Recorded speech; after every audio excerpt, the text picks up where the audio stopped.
Welcome to another edition of Quoth Raven, Lewis Bright Raven Q&A Shorts. I'm your host, Lewis Bright Raven, 30-year veteran writer, illustrator, editor, publisher of comics, science fiction, fantasy, horror, and role-playing games. And it is Labor Day, so hope you've had a good weekend, and for those of you who had to work today, hope you had a good day. So, what's going on? Well, somebody finally asked me a question. It's someone who hasn't talked to us in a while because I guess he thought I was specifically pointing him out, but he wanted to ask a question. So let's see what he has to ask.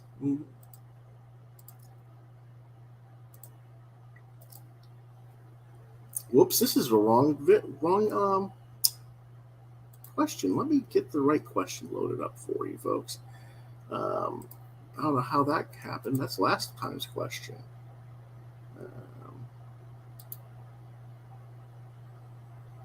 I'm a little bit surprised there. Let me see if I can find it then.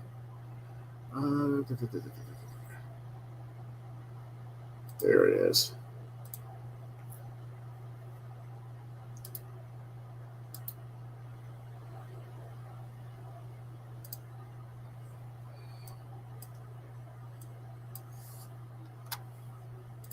My apologies.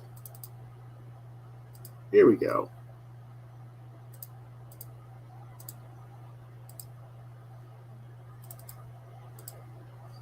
All right. PCB asks us, I know you said not to ask about stuff talked about by Perch or Wes or the like, and I'm not asking you to go look at their channels or anything like that. I just wondered if you'd heard anything about DC possibly licensing their characters out and the rumor that Todd McFarlane might be acquiring some. Have you heard anything that would confirm or deny that rumor? What do you think is going on, and what would you do if you were tasked to develop a character series Bible for the DCU characters? Because there's rumors that Zaslav is asking for that as well. Okay. Monster Fan is in the house and all the flock. Thank you. Monster Fan. Number 3 is in the house. Okay. Yes, there is some truth to McFarlane doing some DC comics, but they're not really DC comics. They're in correlation with the licenses he's made with DC, which have been made for over a year now. He's already got toys out featuring the DC characters' action figures, and they're going to go in connection with those action figure sets, basically. I don't think they're going to be something that's going to be put out in the direct market. I could be wrong, but that's what I've heard.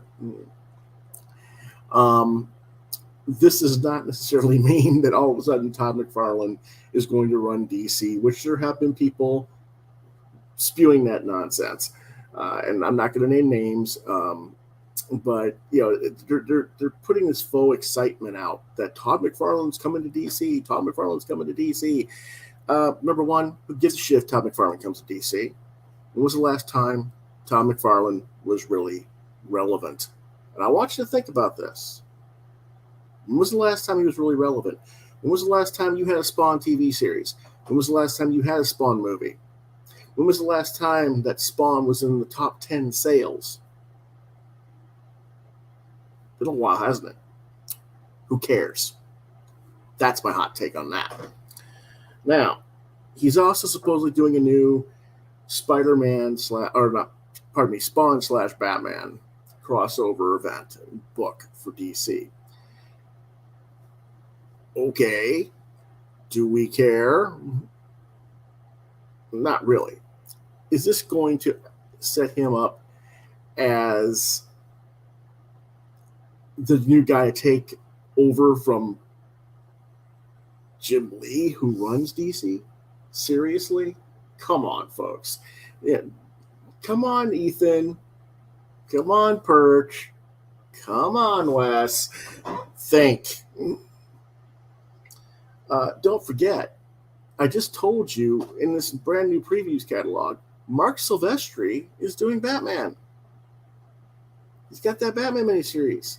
What this is Jim Lee redoing Heroes Reborn from 20 years ago And we know how that ran. It ran about a year, and then everybody lost interest, and everything went back to copacetic normal, or what was copacetic normal at the time.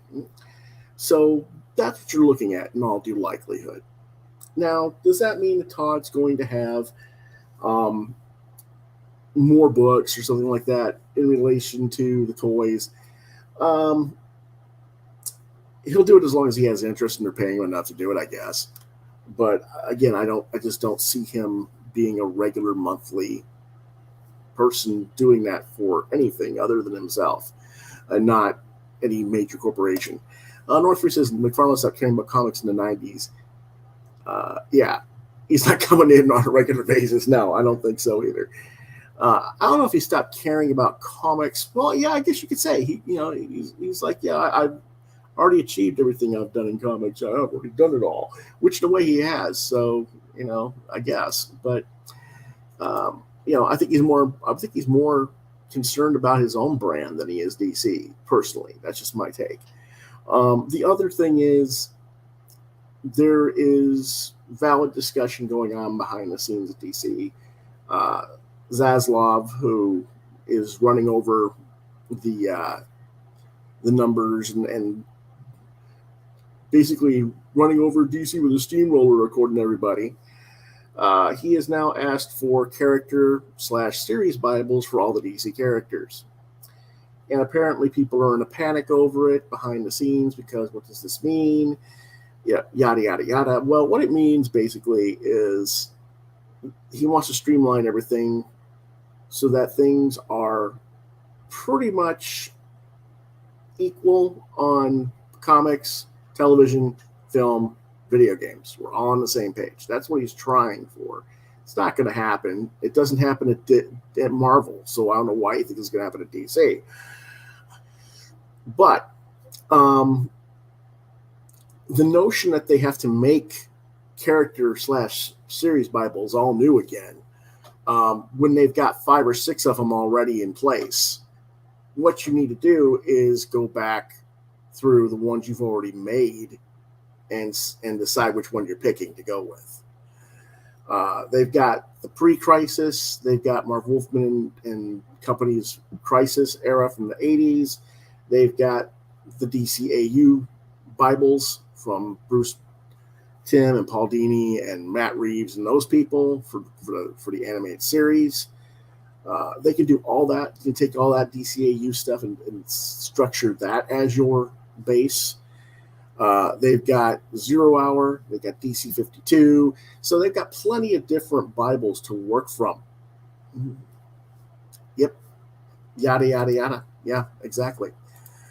So there's really no reason for them to make new series Bibles. If they're doing that, I would say it's kind of foolish. They might say, well, those series Bibles didn't work. Well, they work just fine if you adhere to them. They haven't adhered to them. And that's why DC 52 fell apart, because they couldn't adhere to what they had set up. That's why 0 Hour fell apart, because they couldn't, hold up to what they set up. Same thing with even the post-Crisis immediately. People were complaining they didn't like stuff like that. Moshman says what this means is they're going to get rid of all the wokeism and return to classic characters. Nope, sorry, that's not what this means. I disagree, totally, hard disagree. If they were trying to get rid of all the wokeism, then Ezra Miller would already be kicked out, and they'd be rebooting the Flash, and that isn't the case. If they were looking towards getting rid of all the wokeism, they would be doing other things than they have done, and it just doesn't add up. It would be nice if I guess you could say, if the wokeism. I think that's a silly ass word. It's not a return to the classic characters. It might be a classic return to some of the old has-beens that I'm bored with as writers, but who knows? We'll see.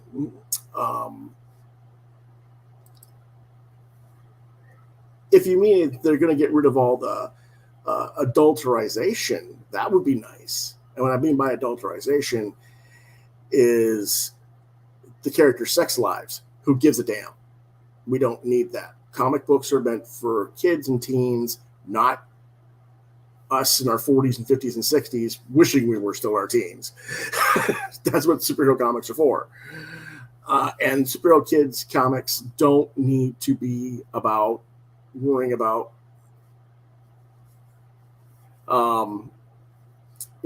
what's going on with my sex life. I don't, nobody cares. They're fictional characters. Well, no, you're not the only one who wants traditionalism in a way. But the thing about traditionalism is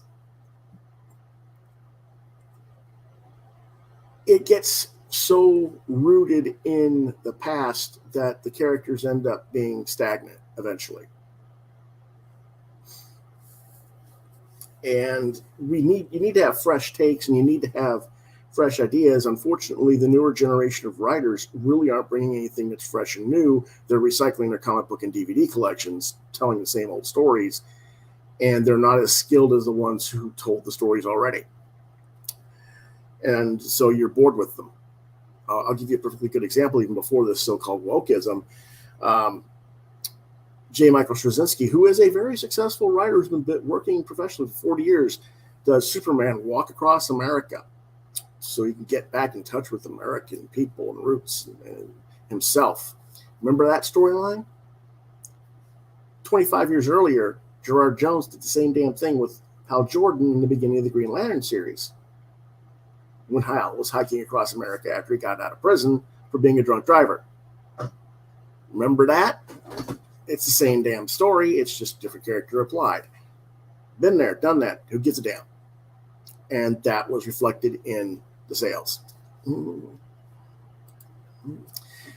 It's part of societal terminology, yes. The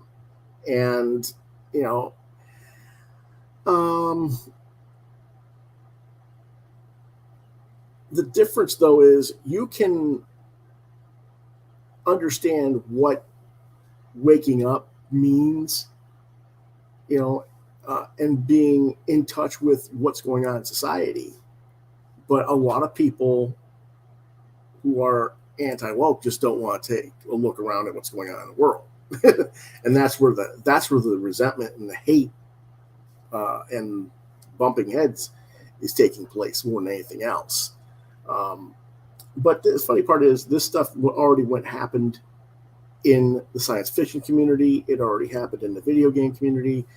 Why is this still a thing in comics? Why is this still a thing with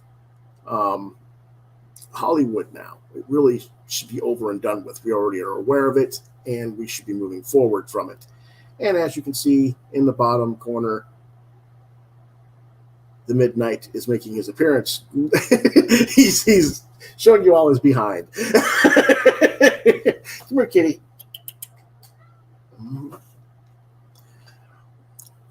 Yeah, he wants din din, even though it's only 5 o'clock. But yeah, that is the main thing there. Now, do I think they're going to move things forward? Not really. I think they're just going to spin their wheels a little bit, and we're going to see a few changes, maybe back to what, as Monster Fan calls, traditionalism to some extent. But what exactly that traditionalism is going to be remains to be seen. I don't think it's going to be necessarily what traditionalists like Monster think it's going to be. I think it's going to be something more modern and still a little bit woke-ish, I guess, less woke-ish in terms of writers writing it in your face and being passively aggressive towards the audience and how they write it and present it. I think that's the big problem with a lot of the modern comics today, because we used to have social topics, social discussion in comics. We've always had it, but it was never anything to challenge the readership. Whereas in the last 5 or 10 years, a lot of it is writers challenging the audience for either shock and awe purposes or doing it for the fact that they felt that they haven't been seen or they've been pushed to to the side in the background, which in a way they have, or they haven't been well represented. And when they have been represented, they've been written by writers who wrote them in a very one-dimensional, cartoonish way. And so I understand why they write the way they do, but they don't, the attitude that they take, like I said, that passive aggressiveness has really alienated the audience. So if we're going to have characters who are gay or characters who are transgender or whatever, that's fine, but you don't need to write stories that aggressively put that out in front of the audience constantly.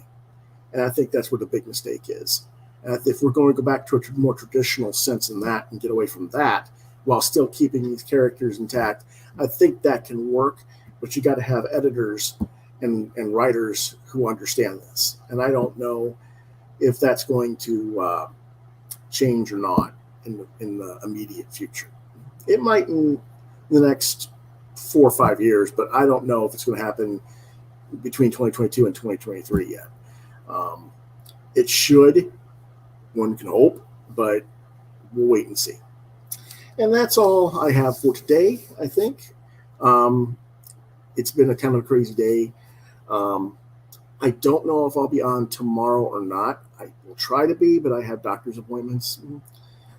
So I will, it all depends on how I feel because I have to get up really early to do lab work and stuff. So hopefully I will be back tomorrow with crowdfunding and discussion. And then Thursday we will have our usual Thursday night talk. And I have not just figured out the movie yet. I will let you guys know as soon as possible about that as well. But until then, I want to thank you all for watching. And if you enjoyed this episode or you think others might, please do me the favor of hitting the like, share, and subscribe buttons to continue to get content from my channel. As always, I thank you for watching and for your support. On social media, you can find me at Facebook, Lewis.BrightRaven, Twitter at LewisBrightRave2, DeviantArt.com/BrightRaven is where you can see some more of my artwork. You can watch and quote the Raven, Lewis Bright Raven, exclusively on YouTube.